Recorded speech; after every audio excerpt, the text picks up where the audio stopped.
Kocosports.com. Take two.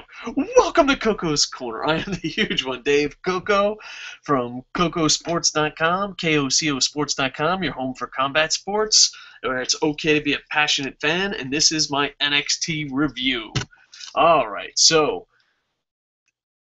let's start this off as we always do. I started out a little early, and I got off my A game. Let's focus, Dave. Let's focus. All right. Welcome to the audio version of NXT. Every show we keep track of win, loss, or tie. Did you think this was a win, loss, or tie for NXT? I'm going to say a win, but a slight win. The only thing is, last week, I believe TakeOver was absolutely amazing, but this week was still a pretty damn good show. I look forward now more to NXT than TNA, Raw, or SmackDown right now. As far as North American mainstream shows, NXT is the one I look forward to the most, and this was a pretty damn good episode. It's definitely worth your time. Unlike main event this week, that was not worth your time. This is. Alright, so we go down to Orlando. The opening match is Mojo Rawley. I'm pumped. I always stay pumped, whatever the hell he says. Versus Aiden English. I'm not really that high on these guys, but I think they're perfect for NXT, and they're what WWE loves. They are over-the-top characters. Aiden English with his singing, Mojo Rawley with his pumped-upness. I'm not 100% behind this match, but it was a decent opener, but it felt very it felt very NXT-ish. It felt that this is the minor leagues. It's still a pretty decent match, but you can tell they have a lot of potential to be stars. They just have to work on it. But I enjoyed it. It was a decent opening match. Then, probably women's match of the week. Champion Charlotte Flair defeated Bayley Martinez. I enjoyed this match a lot, especially after seeing what WWE and the Knockouts have been doing as of late.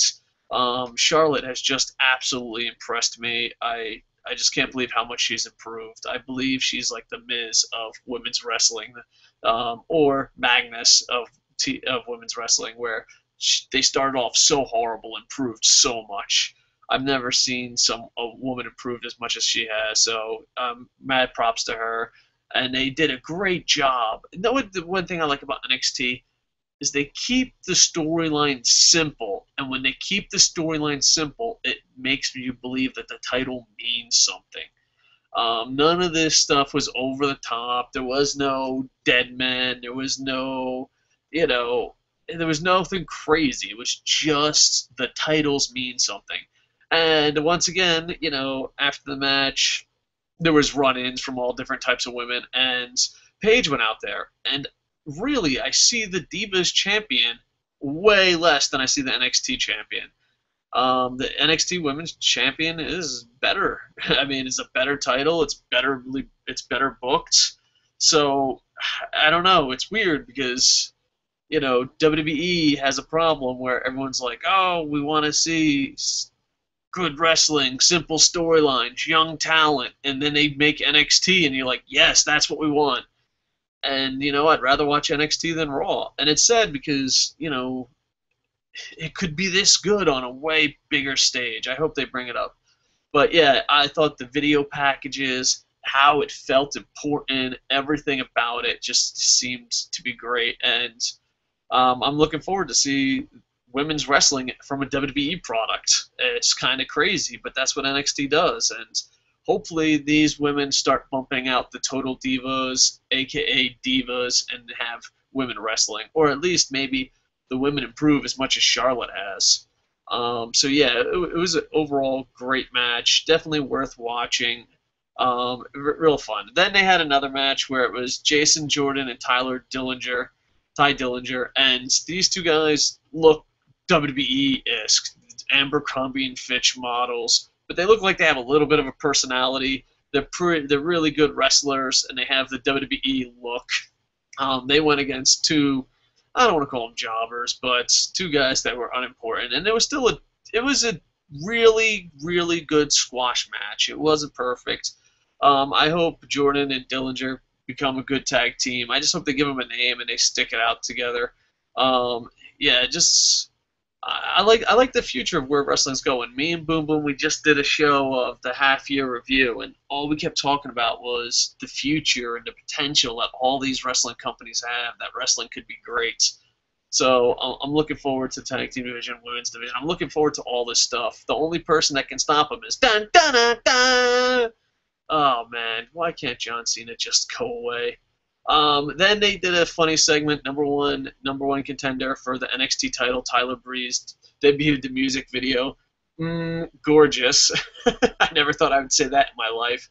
The segment was pretty funny, and it reminded me of early WWF days, like around Mr. Perfect, Honky Tonk Man, where it was kind of over the top. It reminded me of like 80s wrestling. Same thing with the opening match. It reminded me of just 80s style pro wrestling and gimmicks, but it was pretty funny and it was well done. And Tyler Breeze, I was never a big fan of Tyler Breeze, but after Takeover, man, I just have so much respect for him in the ring and the character. It has Vince McMahon 80s wrestling all over it, except with a twist, so it's pretty good. And that's the thing, they keep like, I don't know, like I watch this guy, oh, I'm pumped, I always stay pumped, I see Tyler Breeze, and I'm like, wow, these are more realistic storylines, but they're like 80s cartoon characters. What does that say about the WWE product? When I go into NXT and there's a guy who makes a music video, and the music video is kind of entertaining. He's just really conceited, and it's just really funny. You might want to check it out. It is on Kocosports.com's NXT recap, so you can go there and check it out.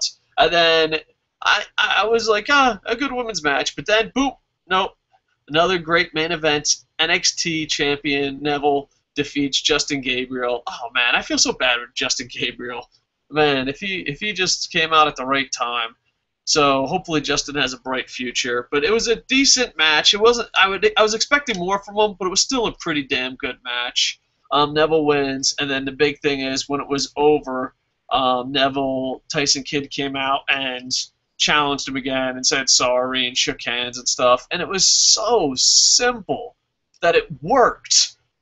You don't have to choke slam. You don't have to do like Kane. You don't have to be Kane. You can just have a simple storyline and have the titles mean something.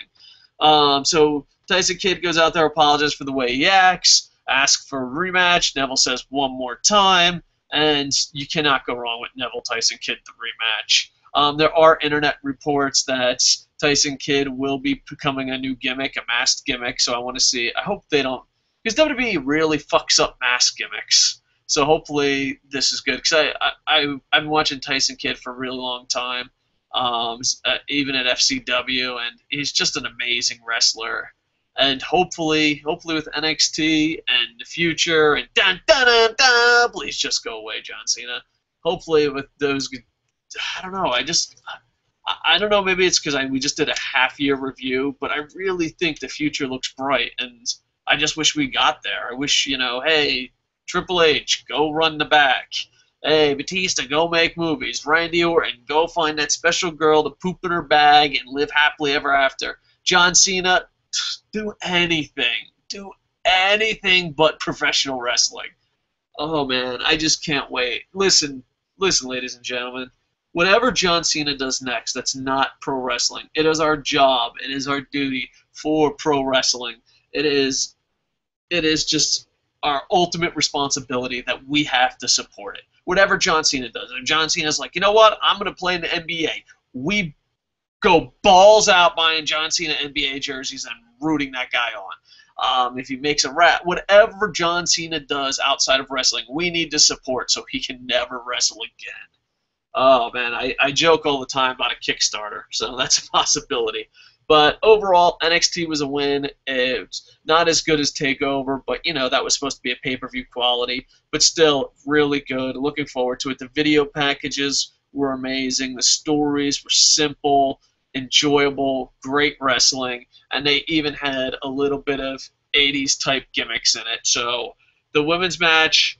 well, let me break it down. If you are in a rush to watch this, I would skip the opening match. I would definitely check out the women's match. I would, just for shits and giggles, check out the music video, and the main event is worth it. So those were the highlights of it. All right, so hopefully you enjoyed my review. Sorry I was all over the place. But yeah, appreciate it, you guys listening. And I hope to have an Impact review up within 24 hours. Please go to Kocosports.com. They've been working their asses off to make it awesome. And also, what else? Shows that we've done. We did a half-year review show with Boom Boom. That was a lot of fun. And also for old school Internet Infantry members, we broke down all the contests that we have on the blog. So about halfway through, as far as fantasy wrestling and stuff. And that's about it. So go to Kocosports.com! And with that, I am over. Bum, bum, bum, ba-dum, ba-dum, bum, bum, bum.